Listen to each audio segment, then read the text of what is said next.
Everyone. Thank you for joining us today for our webinar, Avoid the Dangers of Unmanaged and Outsourced Professional Services. Before we begin, I'm going to quickly go over a couple of housekeeping details with you.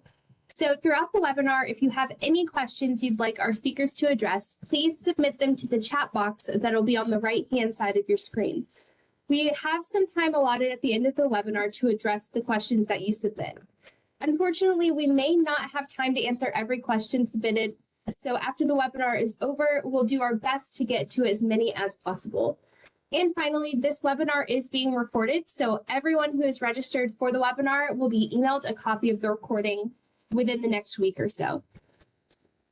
Now, I'm going to go ahead and pass it off to Caitlin Weaver. She's one of Beeline's client relationship managers, and she's going to get us started. So much, Alyssa. Can you hear me okay? Yes, you sound great. Perfect. Good afternoon, everyone. Like Alyssa said, my name is Caitlin Weaver, and I'm a client relationship manager here at Beeline. I'm going to be your moderator today, and I'd like to start off by introducing our three panelists that have joined us. First, we have John Kessman. He is the procurement practice leader for Quantum Work Advisory. Quantum Work Advisory is a workforce agility consulting firm focused on helping organizations navigate the implementation, optimization, and adoption of their workforce management strategies. Next, we have Sue Watts, who is a 30-year veteran building and leading high-performance global teams across ITO, BPO, networking, telephony, and application development and maintenance. She is currently the president of Sapience Analytics and an independent board director with HCI Group. And last but not least, we have got our very own Mark Foster, director of solution design here at Beeline, where his clients have included numerous Fortune 500 companies in a wide range of industries. Prior to joining Beeline, Mark led 3M's implementation of contingent workforce solutions, processes, and technologies. So thank you all for being with us today. Thanks for having us. Yeah. With that, we're going to get started. Today, what we're talking about is avoiding the dangers and pitfalls of unmanaged and outsourced professional services. So to dive right in, John, can you give us a sense of what is meant by outsourced professional services and explain the similarities and differences versus other types of external labor? Yeah, sure. I'll take a stab at it. I think it's interesting when we often talk about services in general, as a bucket, it's a bit of a catch-all, and we've all seen spend data and reports that have sort of services, other, a lot of this stuff can be really ambiguous and very subjective too. So, I think, the title of the webinar today was interesting because, a lot of times people think of outsourced services as offshore. So we must be talking about BPO things in large, multi-year functional engagements that are given to another provider. But really for the context of what we're talking about here, it's any type of work that's packaged on a statement of work. When we talk about the difference between different types of labor, traditional contingent labor coming through staffing organizations or independent contractors, that are, sort of the input is the individual. We're talking about, groups of individuals here that are typically packaged on a statement of work. So, it's pretty all inclusive. Subcategories of services spend, could run the gamut of, consulting, marketing, legal, et cetera. And, classification and misclassification of labor aside, there's a significant amount of spend here. We've all seen the stats that 50% plus, 60% plus of organizations' workforce is made up of contingent labor. It's always an interesting stat because we're always talking about how do we get better visibility into that labor? How do we know the number's 50 or 60% if we don't actually know what all of it is? So it's sort of an interesting sort of conflict with some of those stats, but suffice it to say that it's a massive amount. We're talking again about individuals or groups of individuals that are delivering outputs or services to an organization through the procurement process. So that's really what we're addressing here today. Thanks, John. And Mark, big picture, maybe I could ask you, why should companies really care about this? Can you outline some of the key dangers of ineffective services management? Yeah, absolutely. And I think, typically what I see with clients is they tend to have the kind of traditional staff augmentation contingent labor programs up and running first and kind of have a good grasp on that. And I think the reasons why people should care are at the core pretty similar, right? Visibility, the ability to have meaningful data, understand who's contributing to work being done, right? This work, that services-based work, is still critical to the organization. So understanding who's doing that work and how much it takes to get that done. And then the spend management side of it, right? How much is being spent on this labor per engagement? Are they staying within budget? Are they staying within the scope of the initial the initial SOW that's rolled out, and then risk and compliance, right? Ultimately, these are still workers that are coming on, completing tasks, either coming into facilities or getting network access. So there's often a lot of onboarding and compliance pieces that are a part of that program. Yeah. Well, Marco, what I'd like to do is dig a little bit deeper into each of those topics, maybe starting with visibility. So, Sue, visibility seems pretty fundamental to the existence of proper operational controls. If you can't see it, how can you manage it? So, can you tell us a little bit about what happens with the lack of visibility? Yeah, absolutely. Thanks, Caitlin.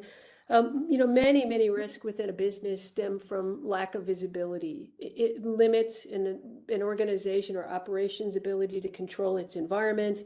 Without it, there's difficulty in managing suppliers and achieving desired outcomes. Challenges from lack of centralized visibility would include things like an inability to identify optimal sourcing options that are aligned directly to the requirements of what the business is trying to achieve. It could include risk and exposure due to an inability to identify the full contractor workforce. So if you don't have visibility into who's working in your environment, you're then subject to all of the people-related risks that come from having individuals in the operation being, not fully understood and therefore at risk of not being properly controlled. Lack of centralized visibility can also lead to an incomplete data to enable benchmarking and rationalizing a supplier base. So knowing who's there, what they're doing, comparing one supplier to another, an ability to stack rank and therefore determine who best to include in the business going forward can be compromised if there's an inability or lack of visibility into what's going on and who's supplying what within the organization. And then there's an inability to reconcile what's actually been sourced to what's been received. So lack of visibility on the sourcing side then leads to lack of visibility on the delivery side, which then leads to lack of visibility to confirm that you're actually getting value for what's being spent. So companies that can, effectively manage their services spend have a great deal, have transparency, and through that transparency, they can drive improved cost, they can have better regulatory and policy compliance, and they can ensure better access to the proper talent, or it's sometimes even the best talent, by leveraging the knowledge of requirements, then helps match requirements to skill and therefore get best talent on an opportunity. I think the other piece is around visibility into what's going on in the services spend does enable the business to provide maximum value throughout the full buying cycle and identify the best solution at the right cost. And certainly there's an element of enabling executives and leaderships with a view into what's happening, then having an increased ability to make informed choices throughout that buying life cycle. John or Mark, anything to add there on visibility? Yeah, I think it's interesting. Sue laid it out really well. There's so many different layers to visibility, and what does it mean to an organization? I think a lot of it comes down to there's always this quest for visibility. I need to know something. I need to know how many people are working for this company. I need to know, what my suppliers are doing. And what I've often seen is that it sort of stops there. The key of visibility is knowing what to do with the information when you have it. And I think Sue laid out some really good examples of how you drive forward with that visibility.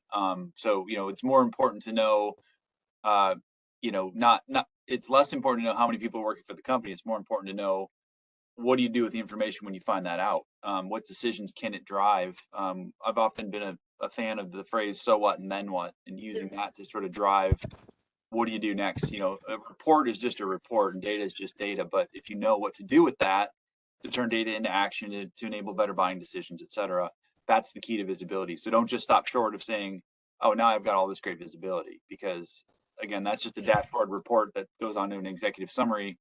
And then you just turn it over and over unless you know how to action it. Yeah, It's really yeah, just the John, starting point. I would just echo John. I think that's really probably one of the most important points on visibility is it's beyond just having visibility, but knowing what to do with visibility. It's a difference between creating bureaucracy for data collection purposes versus actually creating transformational change within a business. Yeah, great point. Well, shifting gears a little bit, we're going to move on to spend management.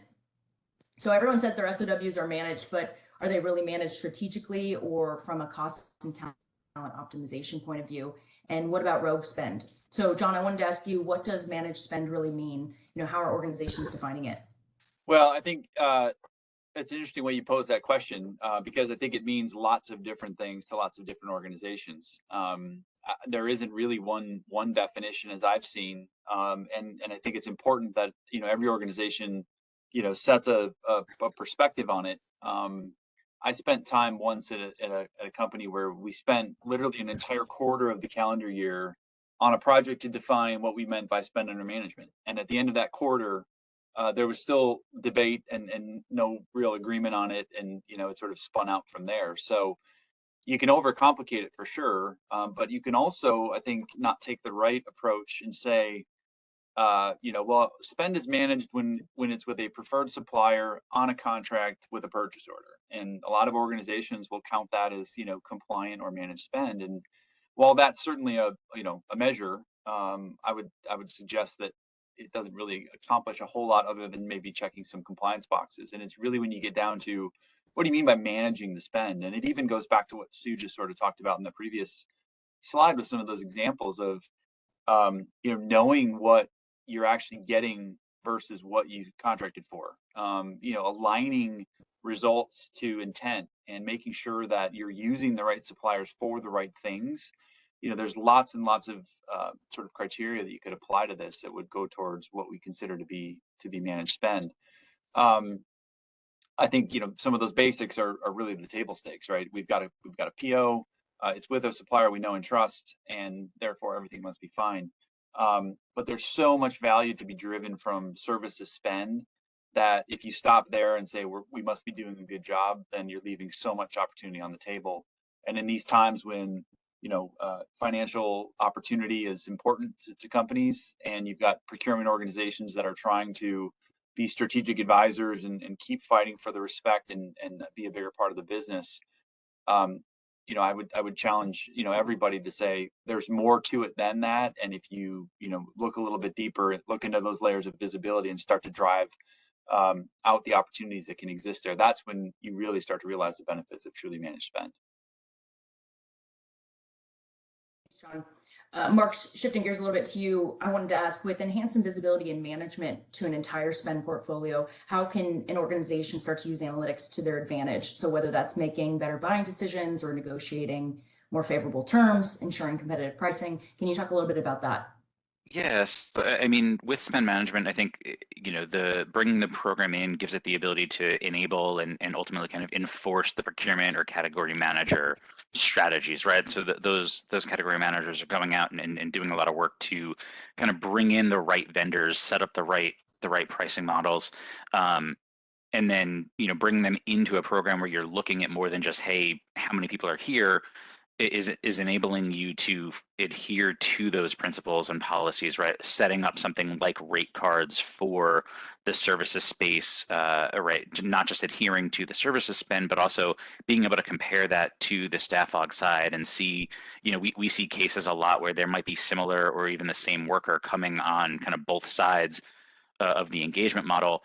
And then it allows you to understand, hey, are we paying more on one side for the other? Or if we are paying more on the services side, are we getting value from that service provider that really justifies that difference in cost? And then also the ability to track quality, right? Track quality of the overall service and project being provided, as well as things like volume or prompt pay discounts, right? So not just buying in silos, but there are a lot of suppliers who work across different engagement channels, and being able to bring it into the program, you can then look at those suppliers. If you have something like a volume spend discount in your program, look at that total population, or prompt pay, right? If you have prompt pay in your contracts, or maybe you don't today, if you're not using a technology or a process to bring them into the program, you're going to have a hard time delivering that payment in enough time to take advantage of those savings levers.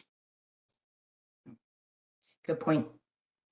Any other comments on spend management? I wanted to shift gears quickly to the third danger that you had touched on briefly, Mark, risk and compliance. Can you maybe illustrate a little further what we mean by that, and maybe provide a couple examples?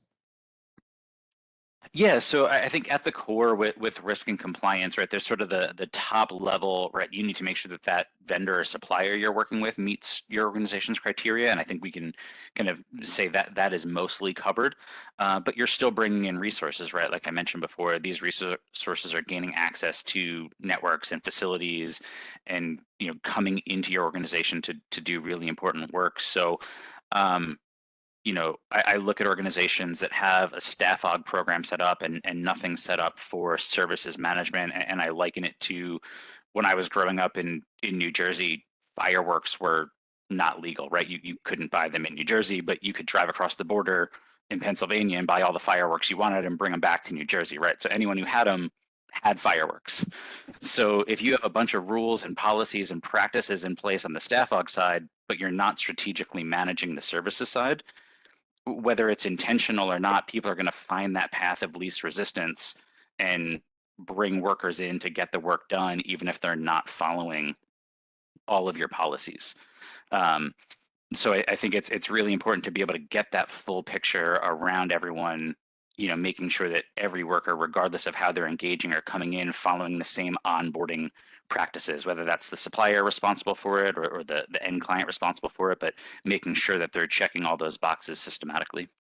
Hey, and Mark, just to add on to that, do you think that the hybrid work environment where, people aren't checking into the office each day and therefore working in remote locations, do you think that creates some added risk on the risk and compliance side for situations where there isn't visibility? Yeah, absolutely. So, and I think that's a great point, right? I think when people were kind of sitting in the same building, in the same office every day, right, you would know, hey, if Caitlin hasn't shown up for 4 days, you should probably make sure either Caitlin's no longer here or doesn't have access to what she was working on before, right? And so being able to really track that and understand if they're still working, do they still need access, and then ultimately kind of automate that provisioning side of it is a huge benefit that we see with clients that implement. Yeah, I think there's some interesting threads here. I think one of them, when it comes to risk and compliance, we often talk about, we mentioned it earlier, managed spend means there's a contract, there's an SOW, whatever there might be. But a lot of the things that you might expect are covered by simply having those documents in a CLM system somewhere, or they exist. We've done a bit of work to look deeper into the details of lots of those statements of work that exist. And, it's one thing to say we've got a contractual document, therefore we must be okay. Well, probably nobody on this call would be shocked to find that, that there aren't the things in there that you think should be in there. And, the proverbial back of the napkin contract is probably not far from what really exists in a lot of cases. So, even though there is a contractual document, what's in there, or more importantly, what's not in there, can be a very risky thing for organizations. And whether that's true legal risk or whether that's risk of project slippage because the scope's not well defined, there's all of that to consider as well. And I think one of the things that can be effective when we often talk about how do we drive change in this space, and how do we create business cases for getting organizations to kind of buy into new solutions. We always talk about procurement, we always talk about HR and talent acquisition when we talk about services and labor. But the legal officer, the risk officer, and some of those other C-level roles within lots of organizations can be a great kind of ear to bend when it comes to some of these things, because they will sit up and take notice when you bring forward evidence of proof that to use Mark's example, the fireworks are being brought in through the back door. That's just another way, I think, to identify where solutions, when it comes to technology and other things to solve for some of these challenges can really drive some benefit. Yeah, I mean, it's interesting when you're talking about an outcome-based or a, managed service agreement with an SOW and expected outcomes, et cetera. Many of those agreements and statements of work usually end up taking longer than originally anticipated. The types of challenges that exist in those types of arrangements are somewhat predictable in terms of the places where you can get in trouble, or the places that can add cost to a project, or the places that can add vulnerability to the business, et cetera. So, when they're hidden within the organization, where every manager who writes one is learning for his or herself the potential pitfalls and challenges, across the company, you might be learning 100 different times, versus when there's visibility and an ability to understand the potential pitfalls, the learnings from one situation can apply to the next one, to the next one, the next one, and the business can establish, that tribal knowledge or the experience more broadly across the leadership organization, and therefore get better outcomes just by shared experiences. And, the lack of visibility or lack of, ability to manage what's going on, really handicaps the company in a lot of different ways. This is great dialogue. My only next question is, Mark, are you the kid going across the state line to pick up the fireworks? My guess is yes. You know me too well, Caitlin. There's no way I ever comment. would have done that as a child, right? Never would have done that. Follower. Yeah. Yep. The best examples are ones that are from personal experience, I'm sure. Totally. Yeah. I agree, Sue. He jumped on that one really quickly. But anyways, well, thank you for your comments. Moving on. Clearly, there's a lot of opportunity for companies to rethink how they are sourcing outsourced professional services. So, John, if an organization was interested in reinventing itself, how would they go about it? Well, yeah, I mean, this slide speaks to a couple of the opportunities that are out there, and they're pretty all encompassing. I've often sort of believed that a lot of organizations try to fit the acquisition of services and labor and that procurement process into a very standard procurement operating model, using a lot of the same philosophies, tools, even the organizational structure and the associated roles. And for years and years now, I've been in the procurement space for the entirety of my career, and mostly in services and labor. And it's been a very long pursuit of something that still is not yet attained. So and I think a lot of it is you're trying to say, let's use that standard PO process to also source and manage complex services and people, and not really thinking about the services and labor spend categories as a supply chain for talent. It's all around supply chain and getting things into the organization that can solve for challenges. So I think the first step is really thinking about it differently in that regard, and not trying to sort of force fit something that's a bit more complex into a set of systems or processes that aren't necessarily suited for it. It can add complexity because now you're talking about a multitude of systems and different processes for different things. But at the end of the day, what we're trying to do is create value from the spend, be good corporate citizens, mitigate the risk, et cetera, all the things we've kind of talked about so far.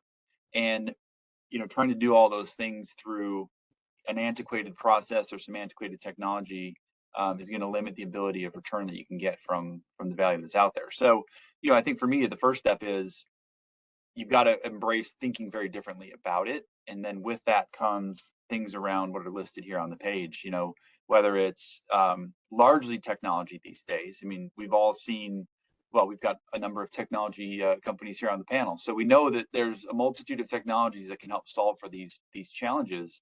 And while some organizations will say, well, we've already got money invested in this one do-it-all system, we're going to stay there. The smart ones, I think, are the ones that are looking at these other solutions that can solve for different parts of that overall process. Everything's about AI. That's the hot button that every CIO, CEO, CPO wants to sort of get on board with. And there's so many bits of technology out there that are driven by that can be a significant part of this overall end-to-end process. So I think it's embracing the idea of change and a bit of diversion from the status quo. Looking at what technology is out there that can enable that in a user, you know, uh, in a way to enable and optimize the user experience. So it's not looking at this procurement tool, it's looking at this tool that can make the process for buying what you need a little bit better and easier.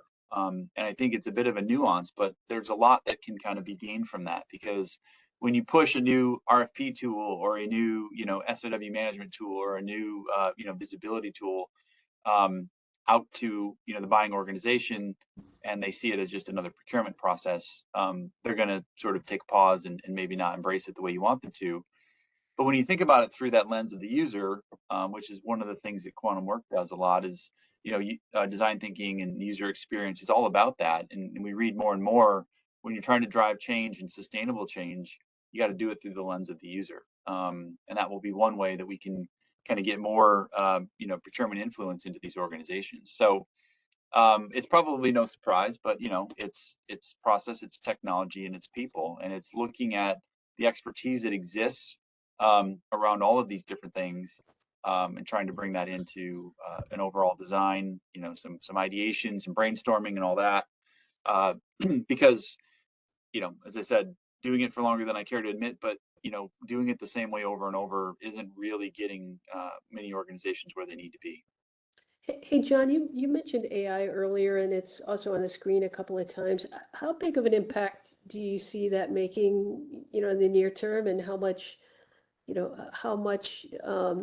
velocity and clarity, or, kind of the things that you see are coming from AI kind of in the near future that'll make a big impact? Yeah, I mean, Sue, it's a great question. I mean, I suppose we would need to significantly expand this panel if we wanted to really bring the experts of AI on, which I'm certainly not one. But what I can tell you from my perspective is, it seems to be everywhere.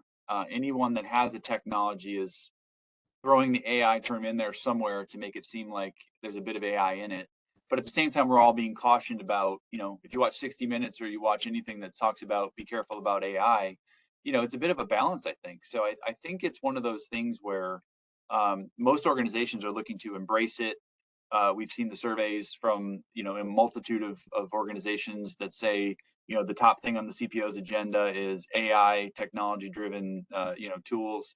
So, there's a little bit of catch the wave of momentum and be a part of that. But I think there's also some reality around, what is it really doing? Is it really AI? Does anybody, does everybody really know what that means?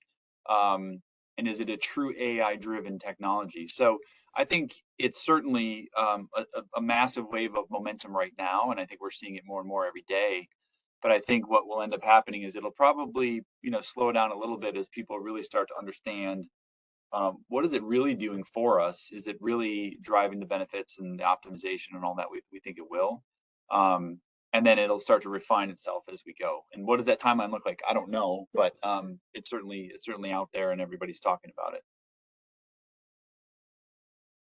Mark, from your lens, where do you think technology really fits into this idea of reimagining, SP?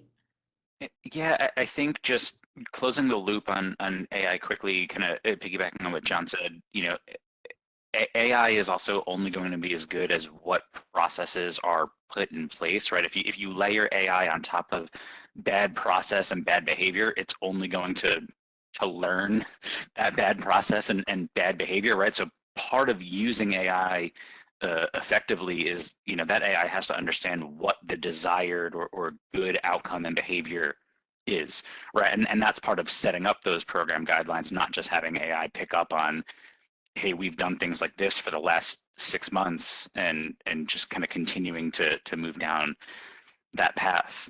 But I think where technology fits into the process, a lot of the different stakeholders have also been mentioned, right? When you talk about the services side, there's procurement, there's legal, there's the project managers, there's the suppliers, right? So the technology, I think first and foremost, is there to bring everyone to one place, right? Bring all those stakeholders to one place, have that consolidated ability to work from the same, whether it's a document or however you're putting together that SOW or project terms, having everyone work off of that same that same model, knowing exactly what they're working towards, and then really being able to streamline the life cycle of the process for end users, right? So it might start with an RFX and work its way all the way through kind of an active engagement or active project where you're then onboarding resources and keeping those stakeholders in one place with one consistent experience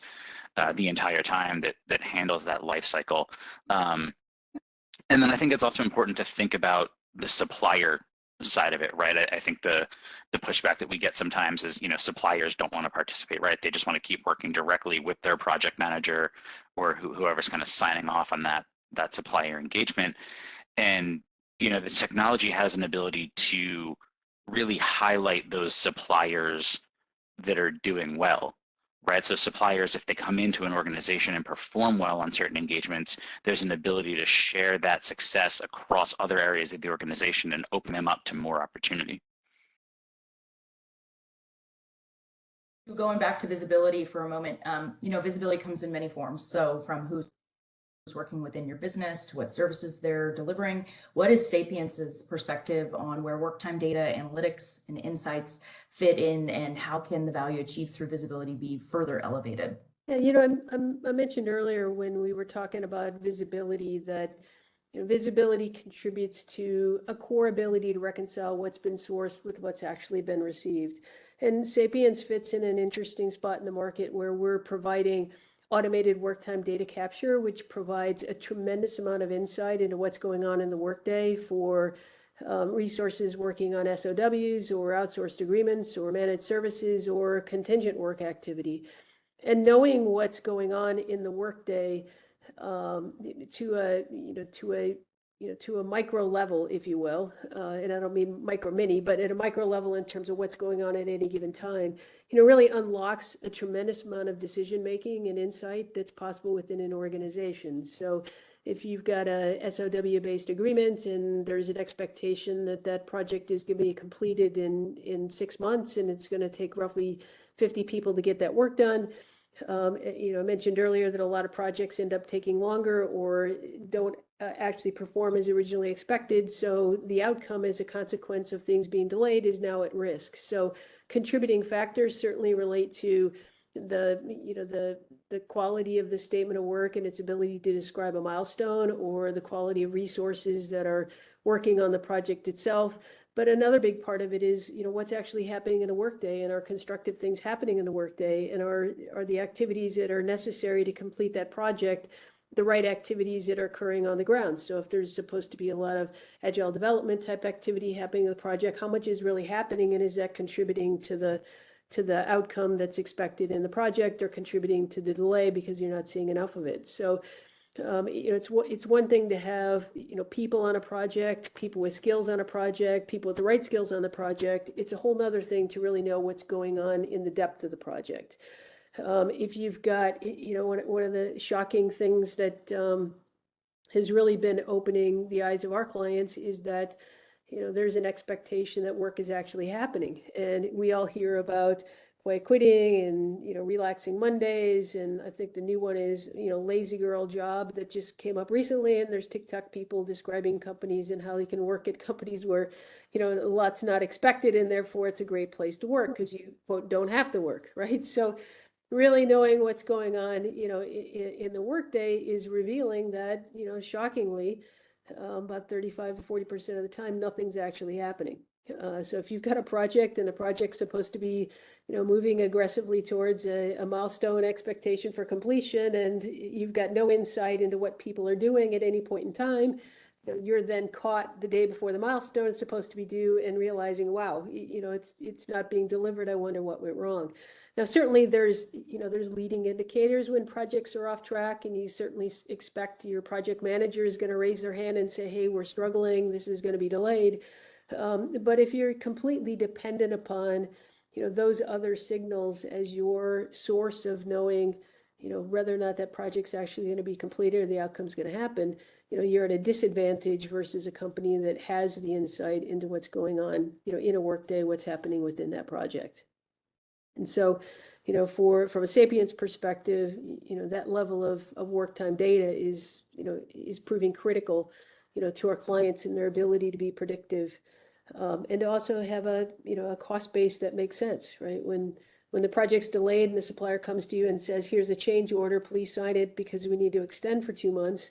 Data and insights, about what's going on in the workday enable you to say, is that one I should, immediately sign because it's the best decision and right decision, or is it one, have information to push back on and have a different negotiated outcome with your supplier? So, that's where, transparency starts to then intercept with project, which intercepts with, work time data about what's going on.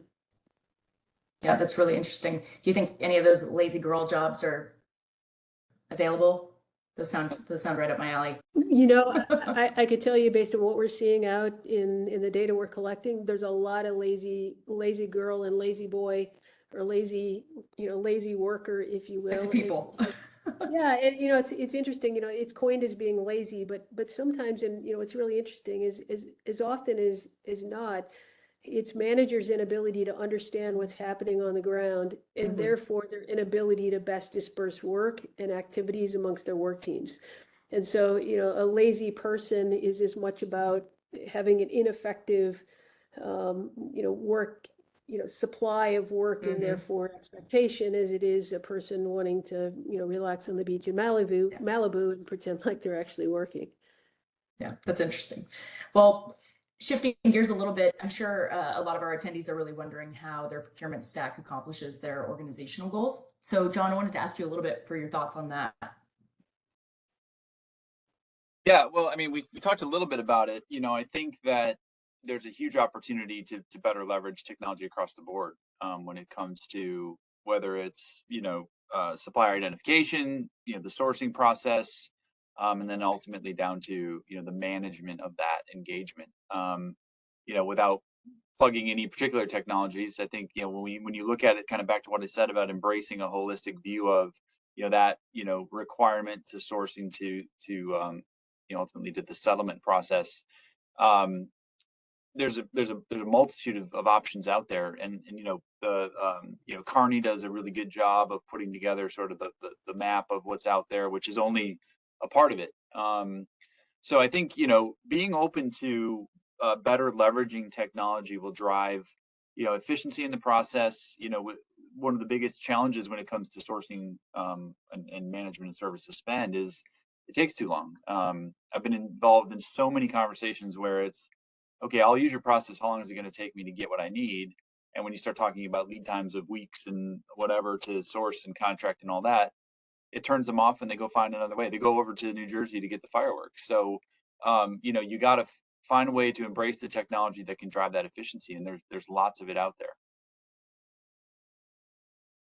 Any additional thoughts, Barker Sue? I think just to pick up on, one other point that we've hinted at here, and Sue's used the term a few times.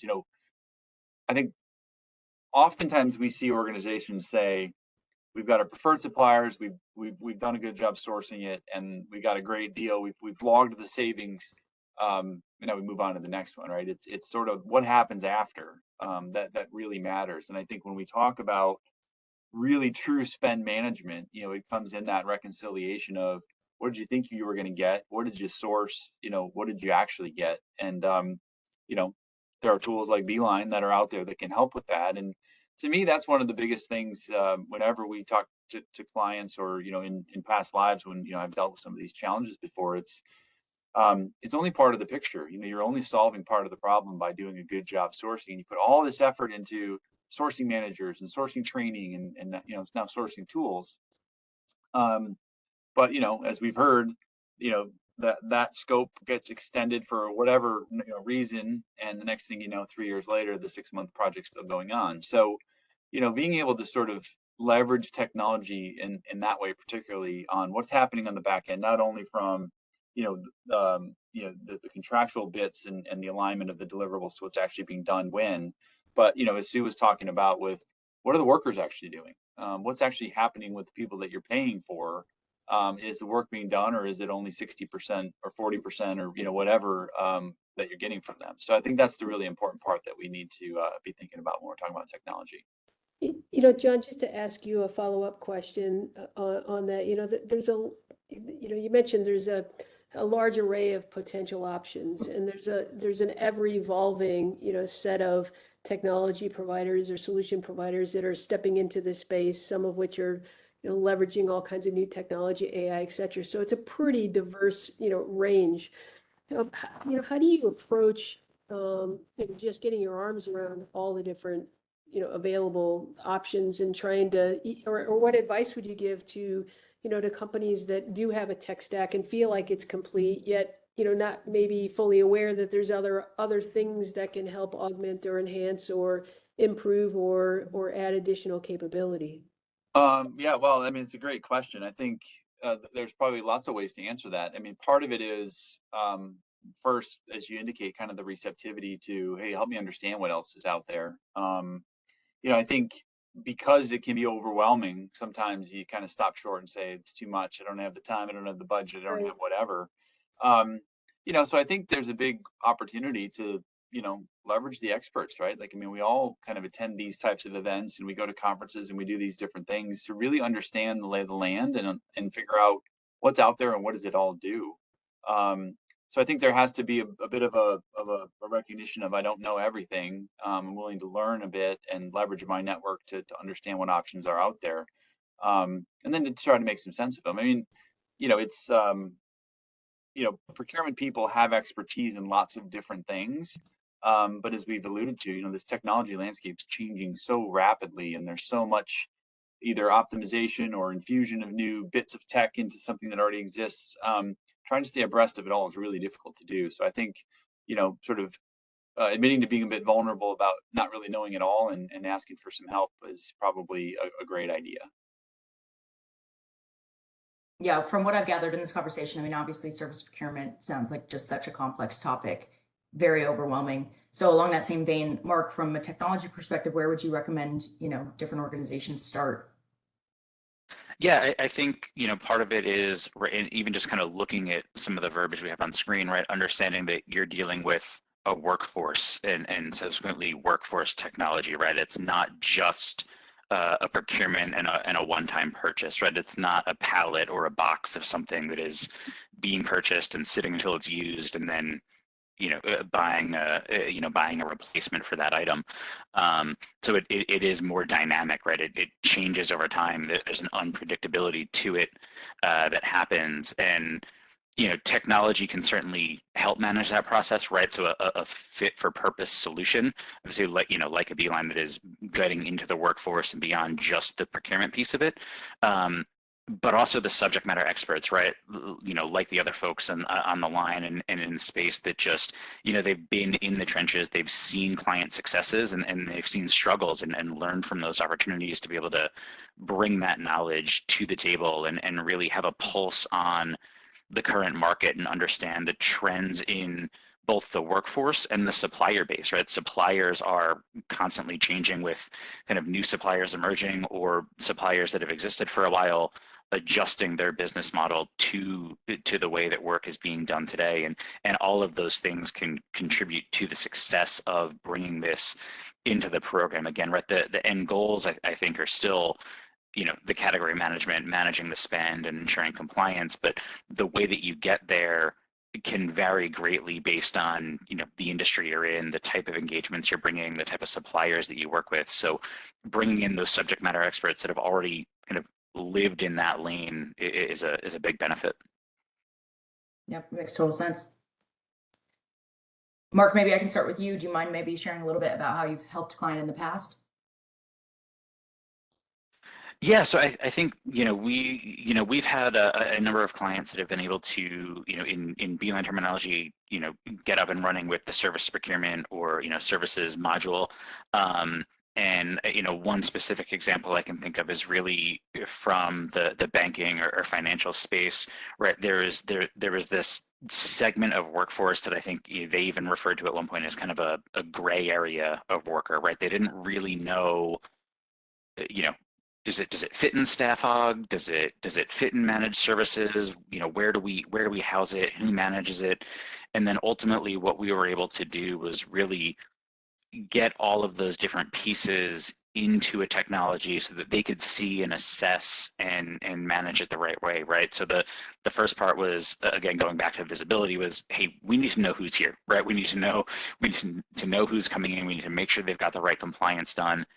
And then from there, we can start assessing, hey, is this an actual statement of work, right? Is the supplier truly responsible for the work that's being done and providing that output? Or do we have, a bunch of SOWs with one or two people that, when you start seeing it in the technology, it's, a bunch of one and two person SOWs that are really just time and material workers that kind of belong in that staff aug side.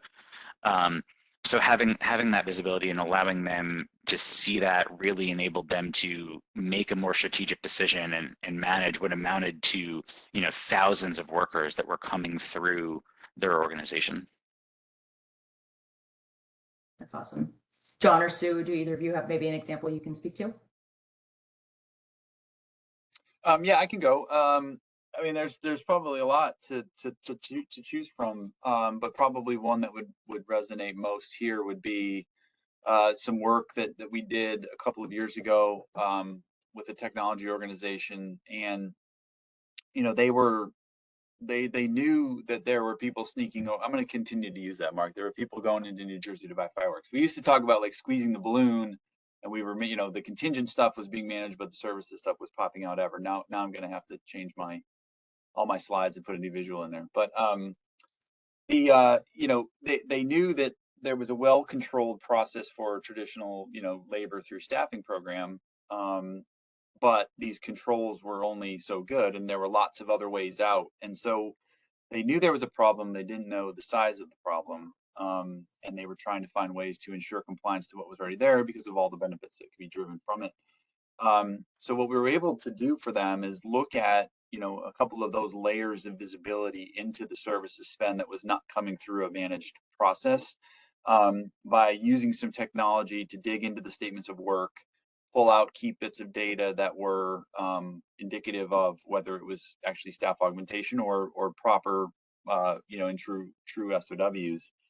And from that, found a massive amount of staffing spend going on to SOW, and the classic misclassification case.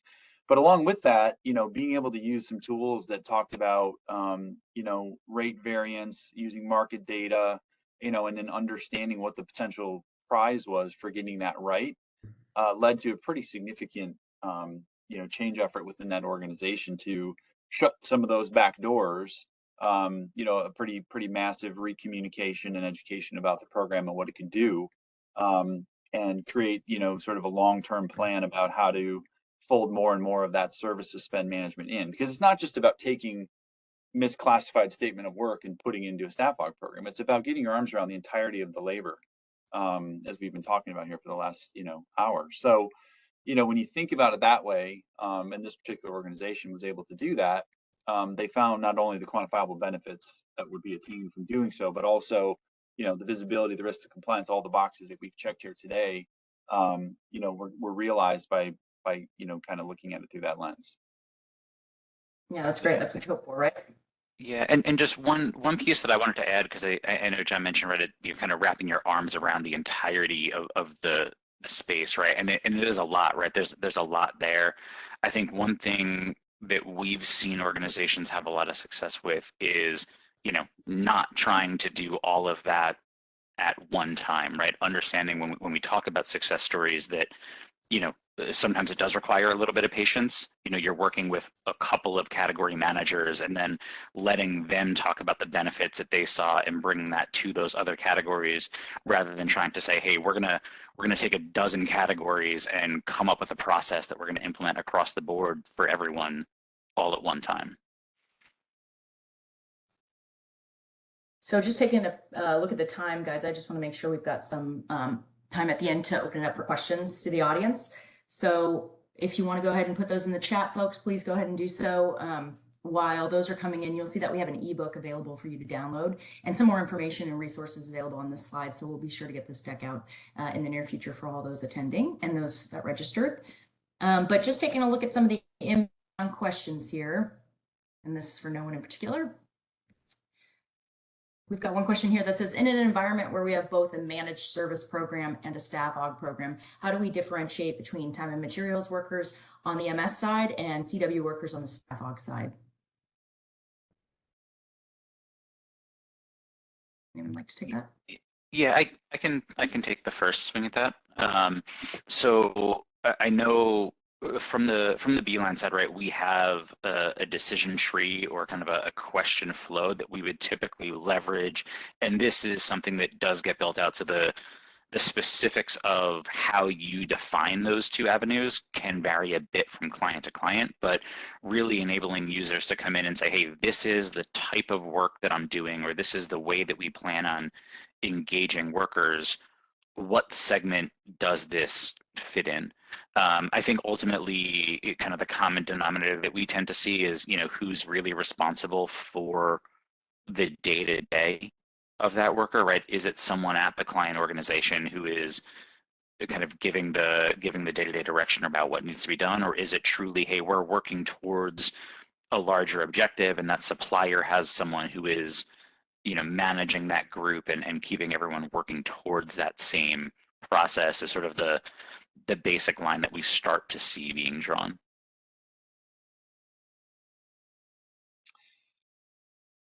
Yeah, I think I'm trying to sort of really get to the core of what's being asked here. That differentiation of the workers. To me, it's often about, I'm not sure how the question is being posed, on a managed service side versus a staff aug side. I mean, I guess just taking a swing at it. There's kind of often this belief that you can't have a T&M worker on a statement of work. It's got to always be deliverable or fixed fee or some other type of arrangement. And not necessarily true. It's just more about the way that that work is being ultimately delivered, right? What are you getting? You could be paying an hourly rate for a worker on an SOW, but at the end of it, it's got to be more than just a job description. There's sort of some ways that you can look at the classification and what are the criteria of the job and the work that's being done. But like we kind of talked about before, at the end of the day, services are just people. It's people doing something, and it's an output as opposed to just sort of a job. So I'm not sure that it's really sort of answering the questions being asked there, but I think there's a couple different ways that you can look at that. Taking a look at the next question here, guys. It asks, what are some ways to get HR, talent acquisition, and procurement all aligned in addressing this? It seems like they all stand to gain from a better overall solution, correct? Yeah, I mean, I'll start. I think I said it earlier. It's like thinking about procurement's role in this is to develop the talent supply chain, right? Coming from all these different sources. I mean, typically HR and TA will look at the traditional routes for employment and often in changing, but procurement's usually just seen as the ones that drive cost savings with spend. And when you start to sort of flip the narrative a bit and talk about how all of these service provider organizations are actually providing talent into the company, and then you start implementing these tools that you can actually see what they're doing, what they're delivering, how they're performing, et cetera, you start to create a huge value prop through that procurement channel for the HR and TA folks. And then HR and TA also have another advocate there to be for procurement, where they can both benefit from what each other is doing. So, a lot of it again boils down to some of the themes here, the visibility, et cetera. But I think where we've seen the most success is where those two organizations are tightly aligned, and there's a managed program. It's not just one owner; it's actually co-owners that are equally responsible for what's happening within that space. Next question here is around what are the biggest pushbacks for why businesses are reluctant to rein in the amount of unmanaged spend? And how do you recommend procurement heads best address that reluctance?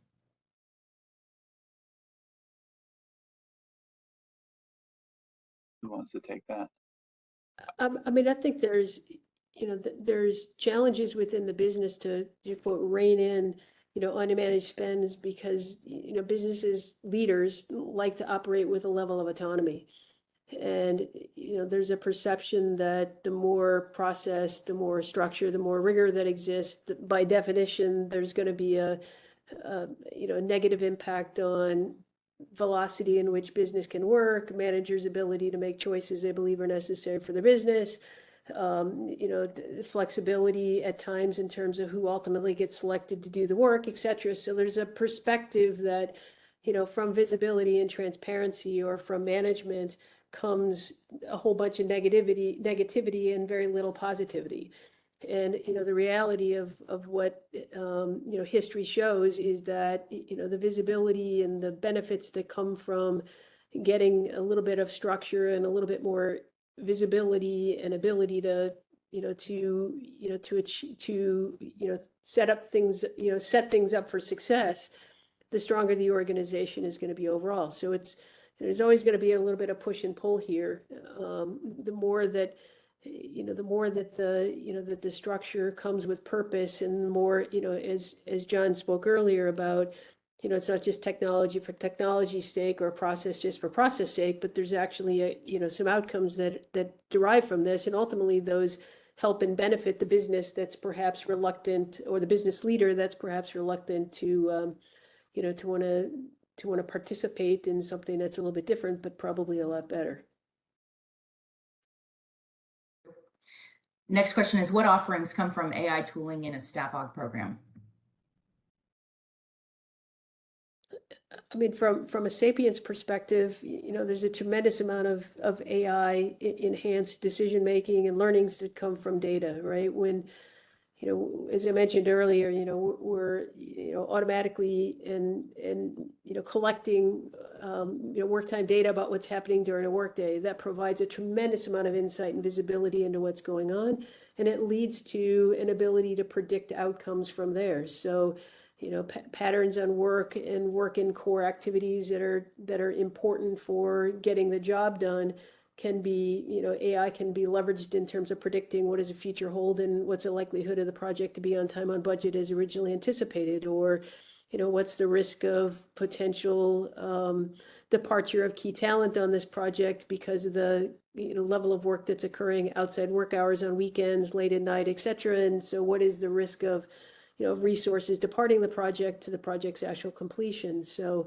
there's a tremendous ways in which AI intercepts data and ultimately then provides, predictive abilities for project success, et cetera. Sue, and one question specifically to you, are you measuring the service provider's workday in the project, the clients, or both? Both. So measuring what's happening in the workday can be done both in terms of the external workforce that's participating, as well as the internal workforce that's participating on projects. What's amazing about data is in every part of business where data can help a business be successful, companies embrace the access to data and the insights and visibility it can provide. When you turn it and apply it to what's happening in a workday, for some reason, companies kind of shy away from it, saying, hey, that's data we don't want to have. Well, the reality is, in today's environment of hybrid work, people working from home, and all the different, confluences in the workspace, access and understanding of what's happening in a workday is increasingly important as time passes. It's important today. It's increasingly important as time passes, for companies to really know what's going on, to supplement spidey instincts and hunches and other things that they leaned upon in the past. So to drill in a little further, same question or another question for you, how can that be done with reluctant suppliers that may not want to participate in this from an outcomes-based perspective? I mean, suppliers have all kinds of responsibilities on projects, right? Some of them are defined as clear milestones and responsibilities that exist within the statement of work or how it's defined there. But others are basic responsibilities to submit accurate time cards that reflect the time that's actually been worked. And as I mentioned earlier, you'd be surprised at the percentage of time, and it's over 35%, that those time cards aren't accurate. So consider that a business ethical responsibility to a supplier, to honestly and appropriately report what's actually happening in a project, and recognizing there's a 35+% error rate. It's to a company's benefit to have that insight themselves as to what's going on, so they can better manage their suppliers. Well, and taking a look at the time, you guys, I'm sorry, but that is all we've got for today. So we have a few more questions, but there's some contact information on that information slide. I'd like to thank all the panelists for joining us today. John, Stu, Mark, appreciate your time. Thank you to our audience for joining in as well. We hope you enjoyed today's webinar. Have a great day, everyone. Thanks, Caitlin. Thanks, everyone. Thanks, everyone.